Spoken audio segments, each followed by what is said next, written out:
Today we're going to multiply powers with the same bases, and that's a fancy way of saying we're essentially going to take numbers with different exponents and multiply them together. So 3 squared times 3 to the third power.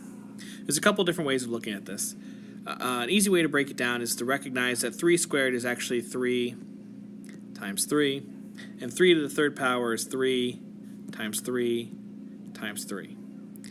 And this is multiplication in between them, so we just add another multiplication sign. And we say to ourselves, okay, how many 3's are we actually multiplying together? Well, if there's 2 here and 3 here, we're multiplying 5 altogether, or 3 to the 5th. Okay, so the rule for multiplying two powers with the same base, and by base I mean this is the base, 3 is the base, 3 is the base, 2 and 3 here are the exponents.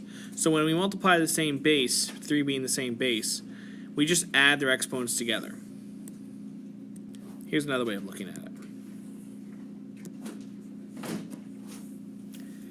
If we have a to some power m, and we're going to multiply that by a to some power n, that's going to give you a to the sum of m and n, m plus n power. So looking at our 3's again, let's say we have 3 to the second power, and we're multiplying that by 3. In this case, we'll do it to the fourth power. We end up with 3 to the 2 plus 4 power, or 3 to the sixth power.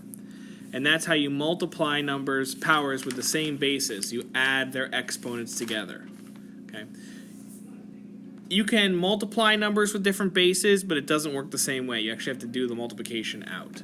You can't just add their exponents. Okay, this only works when you have numbers of the same bases. You can even do it with fractional powers. Let's say we have 4 to the 1/2 power, and we're going to multiply it by 4 to the 2/3 power.